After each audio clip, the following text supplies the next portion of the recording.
weird shit is happening all around the globe. There was an interruption in the broadcast on TVs in Georgia and North Carolina for like 3 minutes, and there was this message. I don't know how did they get the message from. The footage that is out, it just shows like some type of angelic being on the TV.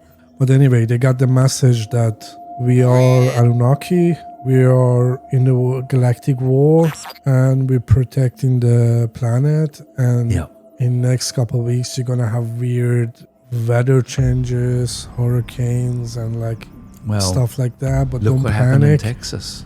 Yeah, and it's been like all around the US, people, even in Sweden, people see like stuff is falling down, like a meteor or something, but it's really weird. I'm sure like conventional explanation will be like, oh no, this was a satellite debris that are falling down, whatever.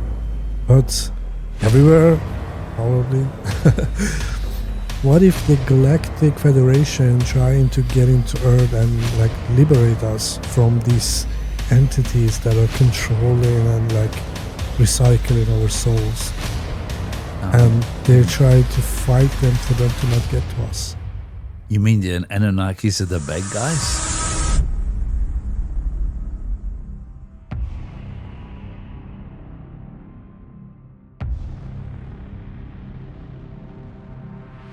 Look who's back. Yeah. Look who's back. Yeah. Yeah, there too. Here we are again, It's been a while, right? It's been a while. Yeah. And I think the world's gone through some incredible transition in those weeks we've been away too. Oh, Jesus Christ, yeah. And some of it's very close to home for me, with our centre in Switzerland nearly getting wiped off the map. Yeah, and everything with the war with Iran. Yes, yeah. My whole family being there. Yeah, it's just kind of hitting home, eh? Yeah, you know, crazy. when it's this close to us. Yeah. But whenever something happens, wherever in the world, I feel like not responsible, or like I feel like we need to be engaged in it, because it's such a shitty thing that when you happen to you expect people to react and like show empathy and like engage and try to stop it. So I was engaged with it. I was outspoken with war in Gaza and like all the things that was like, all the injustices that like happening, like people are being tortured, killed, and they blockade the aid to go in, and it was just horrible. And I couldn't not talk about it, regardless of if we get shadow banned by YouTube or any algorithm, any social media that we are active on. So I was like, yeah, who cares? It's like you have to speak the truth and like take the right side, because history will show who took the wrong side, who took the right side. Not that we care. We are like figures that will be talked about in the future, but it doesn't matter. Like you have a conscience. You have to go by your conscience and pick the right side, tell the truth, try to advocate and protect the weak and victims. Yes. And that's all. You don't have to be woke to do that. You know, you just have to have conscience. You just have to have morals and conscience. And like, it's morally wrong to say like Israel have the right to defend itself. How? How though? You know what I mean? Anyway. Well, I want to say on that too, with all these things happening, both physically to the planet and politically with all these wars, it to me it's easy that we feel helpless, that it's something outside of us. But I want to say the opposite, that everything that is happening out there is really a part of us inside too. And I'm leading up to something here, so bear with me. This evening I'm flying to Switzerland. We're having a world peace seminar gathering. starting on Friday. And the thought with this is to create some kind of movement on the planet where folk can, how can I say, get together and influence what is actually happening, in the form of sitting and meditating on world peace, which might sound like a very passive thing, but in actual fact, it's been proven that when you have many minds with the same focus, it has a very direct effect on world events and on the actual planet. Creates synergy. It does. And I want to cite back to something we have named in an earlier podcast. In the 70s, in my home country, New Zealand, there was an experiment done by Transcendental Meditation where they proposed that if they could get a certain percentage of the population of a town or country meditating at the same time, they could lower their crime rate. I think it was 1%, but don't quote me on that. Anyway, maybe it was 10. Anyway, they succeeded. They found the right number of people, and they did this for 1 month, and the crime rate dropped 30%. Wow. Just through meditating. They weren't, I don't even think they were meditating on peace. They were just meditating, being calm. So my thoughts going to this gathering are, think if you could create a network of all sorts of groups around the world who are already doing this, like churches, they pray, and meditation groups sitting and meditating, and yoga people, and mad scientists wishing the world was a bit, whatever. Just think if you could coordinate all these groups and say, okay, we'd like you to do your thing, whatever it may be, at certain times, these times here, so that, you know, the whole planet can unify and calm down this war situation, calm down the mountains falling off and the volcanoes exploding and all these.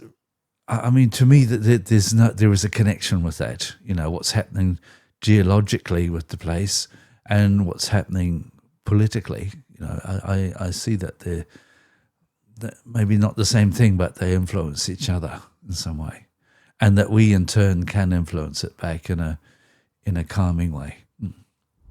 I know. It's a long sentence. No. I know in Tibet they gather together like they have a day that they gather together. I don't know how many, but like a large number of people and meditate for world peace. Ah, for sure. It's like a large number. Yes, like fantastic. Close to 1 million. Yeah, brilliant. Maybe I'm way off with number. Yeah. Way off with million. But I'm sure it's like a really big gathering every year. Yes. Yeah, there are pictures and videos about it. Wow. Well, there you go. See, I mean, how many groups are there like that? I mean, I don't want you to answer that, but it's rhetorical. But you imagine if you could link up all those lovely Tibetans with people in every country or in different races, religions, who cares? Just that we're all looking for world peace. Imagine if it was a daily routine for everyone, like yeah, not even long time, 5 minutes meditation on peace. Exactly. Imagine if you had millions of doing that at 12 o'clock every day, wherever 12 o'clock was. So that would actually move around the time zones, the wave of peace. Yeah, and people will be peaceful during the day.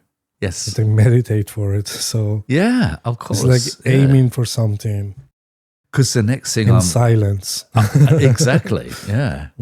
Well, the next thing that's on my mind with this is, again, something we've talked about before. It's microcosm, macrocosm. It's a very strong Taoist idea that what is happening outside of us is happening inside of us, because we're all the same thing. And quantum physics would back that up too. So if we individually have a deep inner peace, then it has to follow that the cosmos has more outer peace too. One and the same thing. Definitely. So now I'm really underway.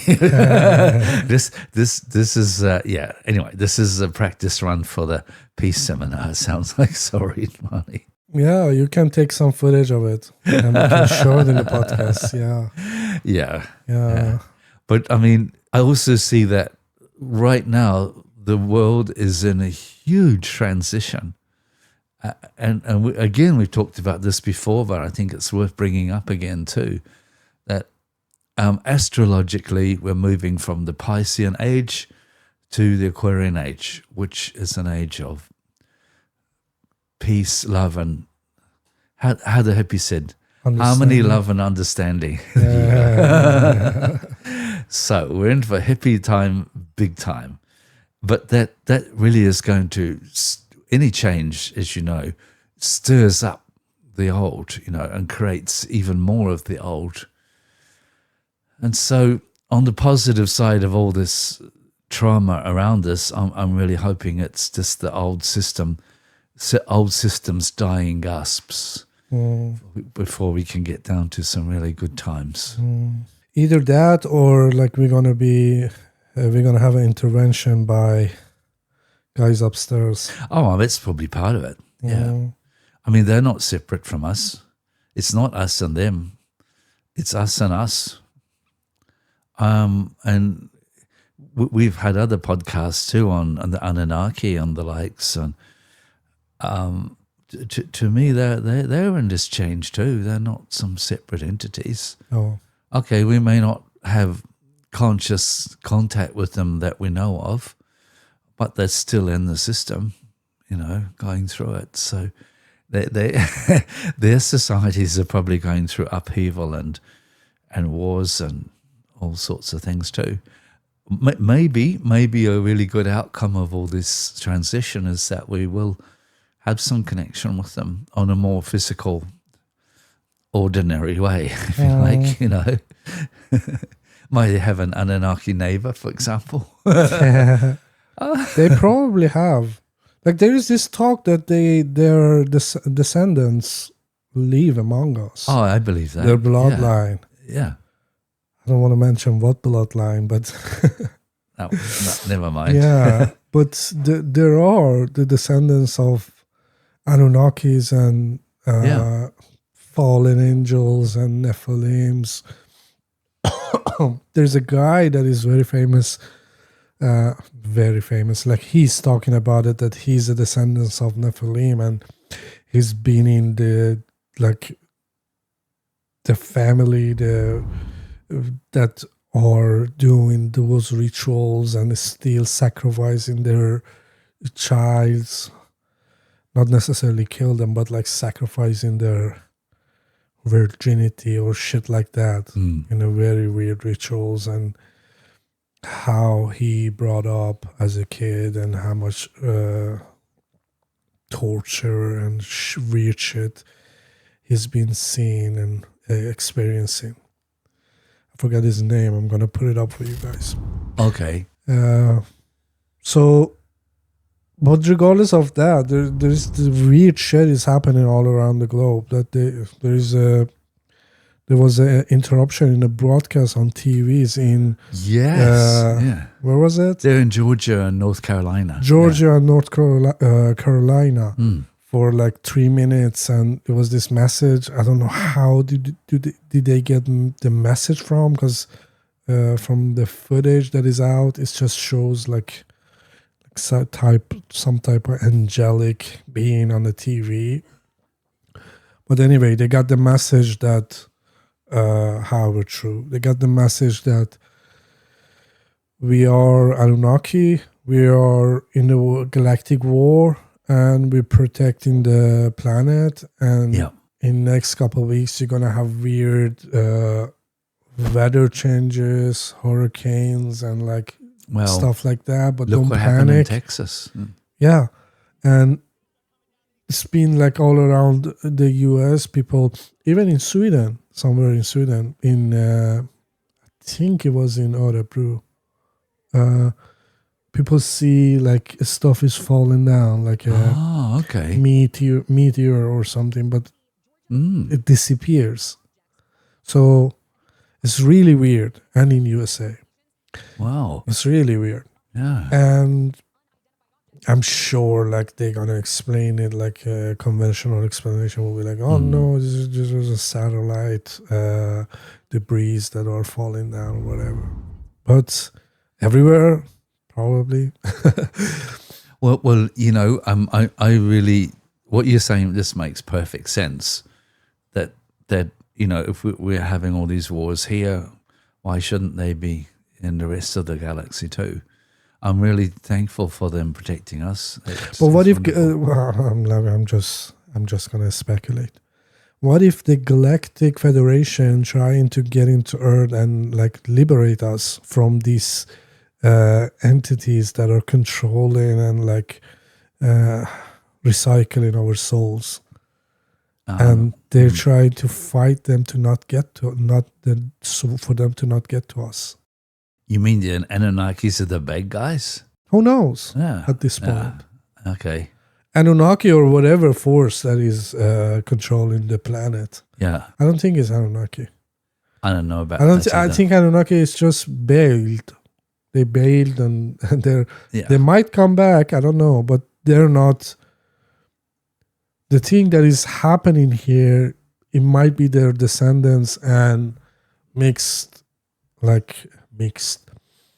together with Draconians.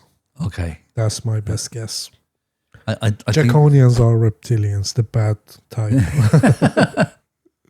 The very bad reptilians. That sounds a bit too familiar when you say that. Yeah. Like someone else we know. Oh dear. Yeah. It must be one of them. Lacerta or who? No. Me?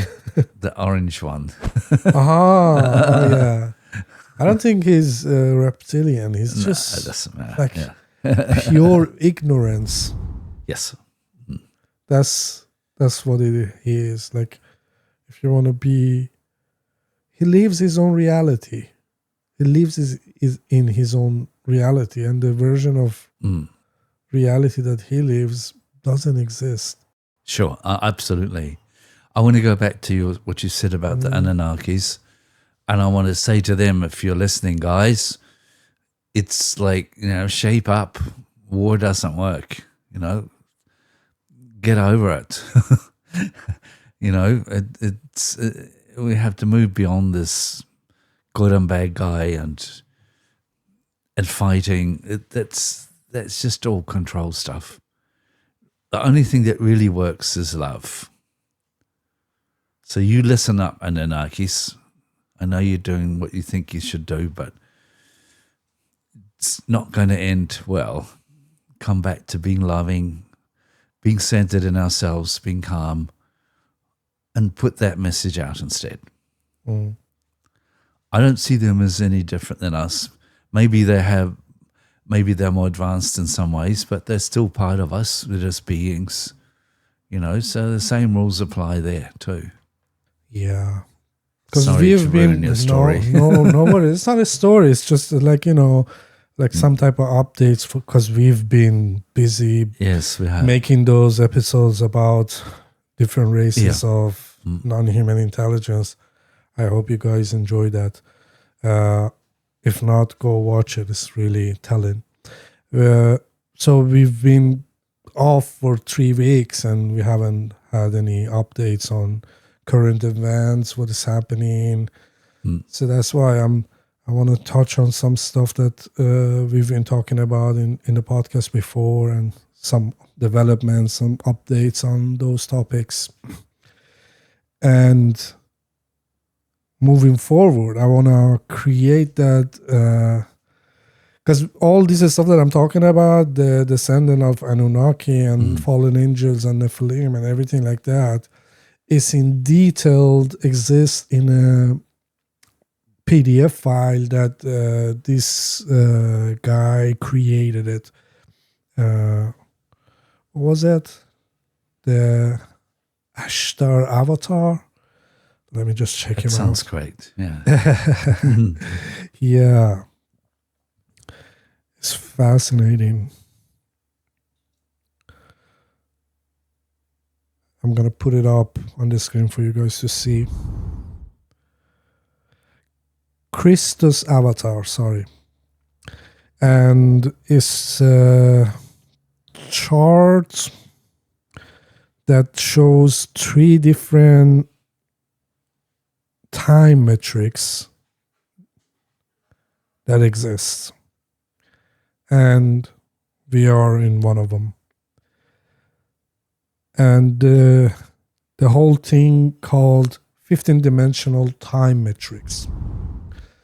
So that will explain so many things in detail. And I think so many things in detail. And I think we need to, we're going to have several episodes about it, because it's really hard to break down all the information in it. So it's not hard, it's long to break down all the information.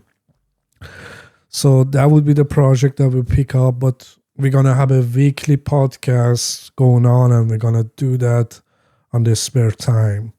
Because it takes 12, it might be 12 episodes. And when it's done, I'm going to release it.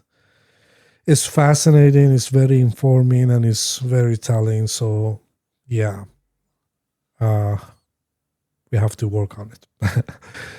So, other than that, we're going to have the normal routine with the podcast and weekly podcast. And those who subscribe to our channel recently, watching those videos, those type of videos that is more like narrating and storytelling and so much footage on it.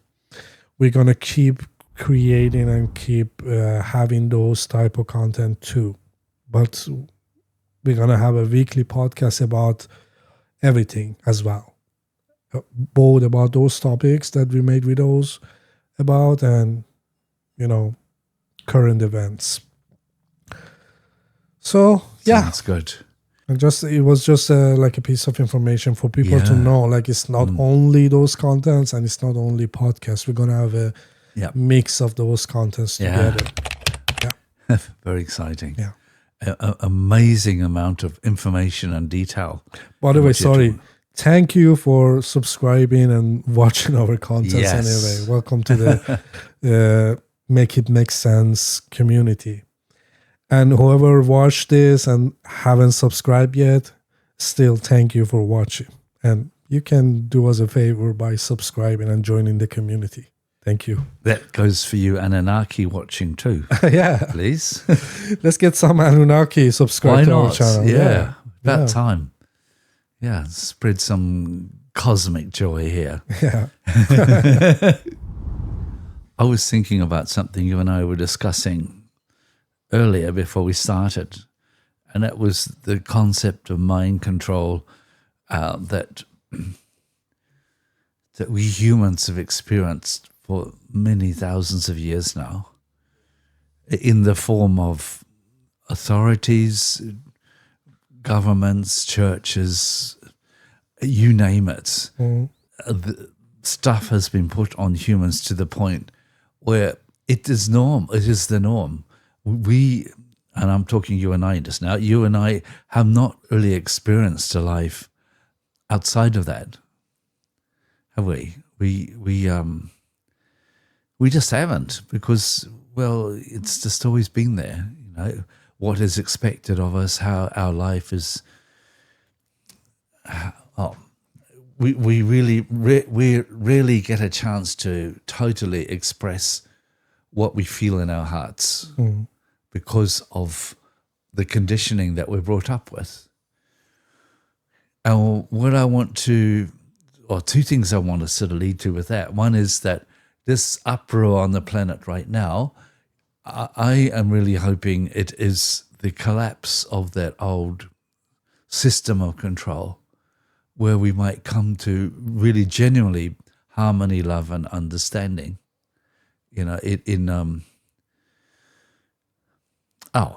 On the whole planet. And to me, one way there is also something you mentioned in your notes earlier about alchemy. And I want to mention the idea of inner alchemy, where we look at things that trouble us in ourselves, maybe fears that we have, terrible childhood where we were traumatized and that, and take those events and turn them into gold, turn them into wisdom. And why I'm suggesting this is because the more we do that, the more we truly know our true selves, the more we can really feel in the heart. And when we feel in the heart, that's when we come to really realize how the conditioning has affected us all our lives. Like, I really doubt that many of us have this great desire in our hearts to work 9 to 5 till we're 65 and then drop dead. It just not there. But, you know, I've learned in myself, the more I take away these layers of trauma and fears and that, the more the real Lyle is here, and the more I really know what my truth is. And it is nowhere near what society expects of me. A million miles from it. And I expect that's true for all of us. So as a process of this transition, I would like to suggest to our lovely viewers that consider what I'm saying about alchemy, what alchemy really means. Taking lead and turning it to gold. But it is these things inside of us. It's not the physical metals. To me, that's a really deep way of making permanent peace on this planet and bringing in this new age, that we get to live what we are here to do. Do you think dissolving the ego? Oh, yeah, it's part of the deal. Speed up the process? Kind of. Well, yes and no. Having it in balance. I mean, our intellect or our ego is a very useful tool. It's there to help the heart create what it desires. Okay, let me rephrase it. Do you think experiencing the dissolved ego will help speed up the process? Yes, of course. Because that's the only thing, as a sober mind, that's the only thing you experience. It is. Well, yeah, absolutely, Manny. I agree with you. It's like our Western culture, it idolizes the ego. And that really ego-driven culture, yeah. Yeah, I mean, that's what's got us into this shit. You know, look at Orange Monkey again. He is the perfect example of what we don't need. It's greed, self-centeredness, more self-centeredness, more greed. That's it. Take. And that is just really the worst possible example of an out of balance ego. So yes, if we experience a dissolved ego, that would be great. But I would like to suggest more something in balance. If we didn't have an ego, we wouldn't, or an intellect, should I say, we wouldn't really survive on this planet because we need it to communicate. But to have one in check and in balance with the heart, yes. Yeah, that's what I mean. Experiencing it from time to time. Because you you're running this, whatever mechanical, physical body that you have, and you get into a delusion that you have control over it and everything. But then, and there are studies that shows like when people take psilocybin, what happens in the brain is that the ego, the part that is responsible for your conscious decisions, like it shuts down that part totally. Wow. And then suddenly there is a controlled chaos in your brain, and all parts of your brain start to communicate. Hey. And kind of activate in a weird way. And they have a brain scan and they see these activities in different parts of brain, and they see the activity completely stop in the part that is responsible for your decision making and your conscious mind. And people experience that like their ego disappear. The I in a existence disappear. It becomes V. Like you see it from that perspective.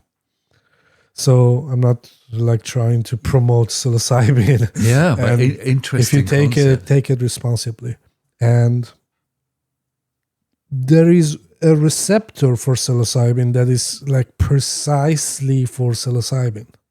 Precisely, not even approximately. Precisely. And there is a receptors for THC. So these are the things like in brain, exist already in the brain for taking these chemicals as a treatment for how to be a human, I guess. How to be a decent, moral, with empathy kind of human. Not like a douchebag, egocentric, warmonger type of human. Yes. And those people, they don't necessarily have to be in the position of power to bring chaos. They can be your neighbor, your crazy ass neighbor, and they can fucking take away your peace in life just by being there and like listening to fucking loud, shitty music and acting out of order just around you. Yes. So we need those people to, treat themselves. Yeah. With these chemicals, with these treatments. Yeah. Because, I mean, if you're a nice, peaceful, decent human being, I suppose you can still benefit of having those, experiences, have your ego dissolved, even though you have such a weak ego. Because if you're a decent human being, you're not, always focused on me, me and I and myself all the time. You're like, have a little more broader perspective.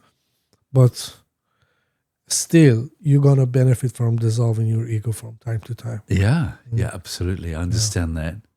I was just going to say, are there little darts you could throw at people? And I think. Don't quote me on that. Yes, it's psilocybin. It can be in a liquid form and you can just dip the dart in it. Yeah. How is it again, darling? Yeah. What would you say about, what's your opinion on immigrants? Can you tell me? Weren't you immigrant at some point? Exactly. Yeah. So it's very interesting that it can make such a profound difference to something that we probably need lifetimes to develop, which is a balance of head and heart. That's another thing, the lifetime. It's so short, the lifespan of human being. Yeah, that's what I mean. Maybe this is a good shortcut. And in China, they figure out something that it gives you, it's twice the lifespan. So it's going to be like we live to 200 years. Wow. I wouldn't mind that. Yeah, that would be nice, right? You experience life. Like, I'm 38, and I'm thinking, like, I start to understand who I am. Not that I know who I am yet, but I start to understand, like, how to figure out to be me. And when you get to my age, how to figure out myself. Exactly. It's like an up and down. So it's a lifelong journey to figure out who you are and what you are and what you like and what you don't like. And it changes from time to time. But yes, I just think it's like 80 years is so, like it's such a short period to be able to achieve all that. And then add something to this world that you would leave behind by 80. By the way, I'm aiming for 120 in working order.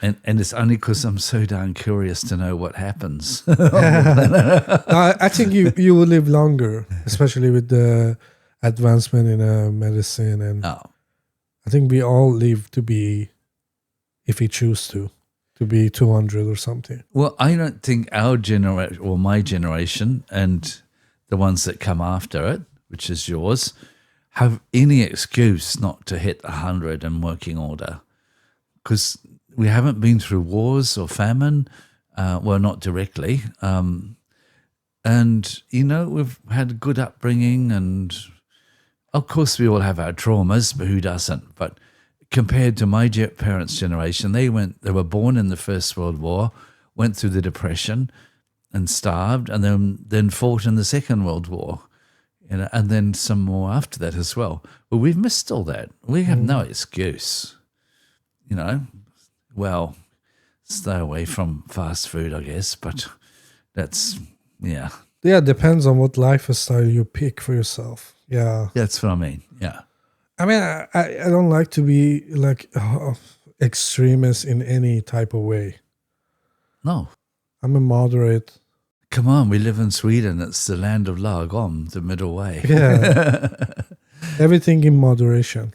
Yes. Including moderation. That's my mother's quote. Yes.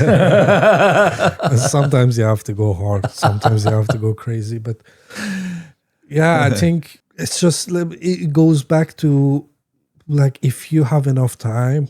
Because that's what I mean. Like now it feels like we just give the power to people who are already on their way out. Trump is 82 years old. Yes. Biden was barely a human being while he was in power. Poor He could bugger. barely, I'm not surprised. make up a sentence fully and pronounce it.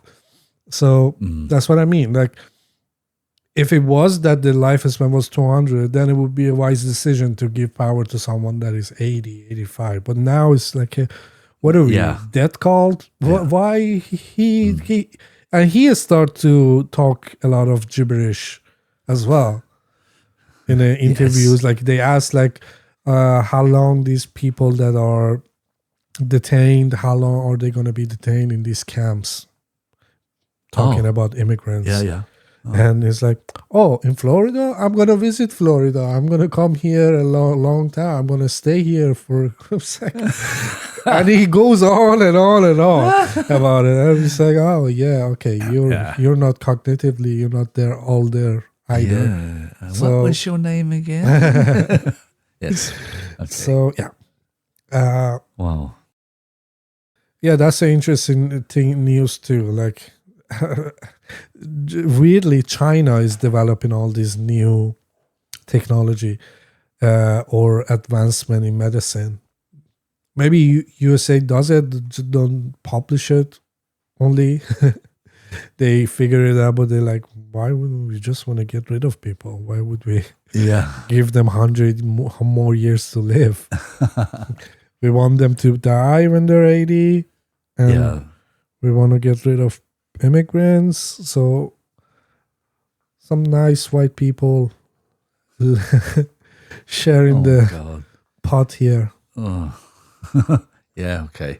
Mind you, China and Tibet are the land of long-lived people. I'm thinking of the very famous monks up in the mountains who seem to be able to live for several hundreds of years. Mind you, not surprising if you sit on a mountaintop your entire life and breathe fresh air and have no big dramas and no kids and no wars. Yeah, well, it's probably not so insane to think we could live a lot longer than what we do, at least. Yeah. Interesting times, dude. Yeah, it is. When you think, just if you just think back even 1 year when we started, or 2 years, just think of the profound changes that have happened on this planet. No, profound's the wrong word. Dramatic changes. Yeah. I'm thinking of all the trouble that's happening in USA. I'm thinking of the wars that are springing up like mushrooms around the place in your country, in Israel and Gaza and Palestine. Now a threat for a war in Azerbaijan, I heard, and Ukraine, of course. It's like, what next? And mountains falling down. That was a personal touch. But yes, I mean, it seems that this is spreading too, that a collapse of mountains because of climate warming very, very directly. All within 1 to 2 years, and I'm sure I missed a lot of things too, but yeah. I don't know. I get a feeling like that's the time window that we have, 1 or 2 years, to get our shit together. Yeah, it wouldn't surprise me. I think that's it. I think we are at the end of our time as a species running shit, and in 2027, I don't know why, but I have this strong feeling. I don't have any evidence for it, but I feel like the moment of contact is upon us. Well, just to back you up on that, Mani, we have a very wise person from China who guides us in our group, Shen Foundation, and she is here visiting now because of the very thing you were saying, that it's like the time is now. If we're going to really get some balance on this planet, it's not going to wait. That's why we have this seminar happening this next week. So absolutely, I really agree with what you're saying. I'm not even sure if it's 2 years, but certainly a short time, and then let's see what happens. Hopefully good stuff. But I think a lot of it's up to us, what we do now. There is this documentary that I really recommend you to watch. Is Above Majestic. It's from 2018. And it's really interesting. I haven't watched the whole documentary. I watched some parts of it. So it's pre-COVID. Yeah. Yeah. I'm not sure. Maybe in some part of it, they touch on that too. Okay. Like there will be a global pandemic or whatever. But they're talking about like the history of Germany. They talk about the history of the world and how we end up here and who are in charge and the roots of everything. Okay. It's fascinating. And one thing that they grabbed my attention was the Nazi Germany. They apparently were in direct contact with this race of Draconians. Okay. Reptilian beings. And they got like 3 or 4 types of vehicles from them that later on they got to like reverse engineered or like mass produce. Oh. And there is all the scientists that have worked on those projects, the USA picked them and like took them Operation Paperclip, took them all to USA and creating NASA with them. Yeah, I've heard of that. Yeah. I mean, I heard of that happening. Yeah. Yeah, but it's so fascinating, and I'm not sure what they were implementing by saying that. Like the Nazi didn't go away; they just escaped to Antarctica. I mean, they say that too, but that Admiral Byrd with that project Operation Highjump. That's right. Was it Operation Highjump? Yes, and he got kind of thrown out of Antarctica. Yeah, he got his ass beat, and so that was fascinating. I think we're gonna have a breakdown about that documentary. You're not gonna. It's fascinating. If you watch it, then it really needs to be like have a breakdown to understand it, because it's like packed with information, and they just say stuff that for the average Joe they might not know what the Operation Paperclip is, Operation Looking Glass or whatever, that they could see the future or whatever. All these things that are like more little like on the side of a conspiracy theory, but then it shows like that it attached to all the things that are happening, and you're like, yeah, that's that. Everything is so crazy that nothing can top the reality that we experience right now. Yes, true. So that is just that whole story is very interesting. I agree about Admiral Byrd and what happened.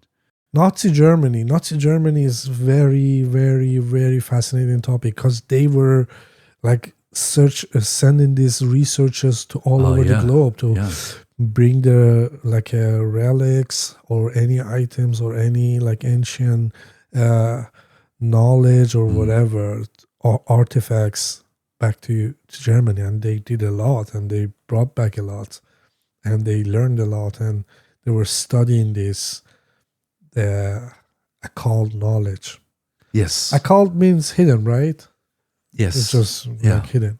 So Secret. this secret knowledge. And they built upon it, and they were about to take over the whole world, and they were on their way. So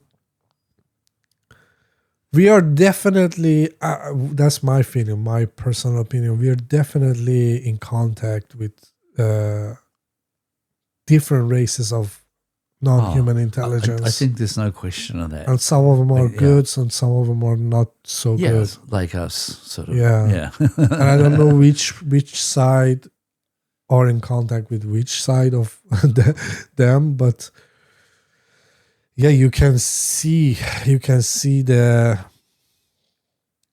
result of it in our reality, in our day-to-day life. I entirely agree with you, Marnie, but when you think of it, the universe, the cosmos is one. So, of course, we're in contact with them. We're just not always really conscious of it. Or some of us are, but not all of us. But it's all there, hey, and always has been. We will try to have a breakdown of all this and like get to the bottom of it somehow and make some type of sense out of it, to at least to clarify things. What can be just bullshit? What has some truth in it? Just sort out stuff. But it's good to mention those things. Yeah. Even though they might not be true. Just it's good to know. It's good. It's entertaining. Yes. Of one thing that is just going back to the Nazis. If the poor beggars ended up living in Antarctica, that's not much of a victory, is it? Holy cow! Well, depends. We don't know what they achieved in Antarctica. Imagine they have a breakaway civilization there, not in the caves. Imagine they have cave systems that they have artificial suns and artificial lights that doesn't try to give you cancer like our sun. And you have in terms of technology, you're 200 years ahead. Okay. And you get to live to be 1,000 years.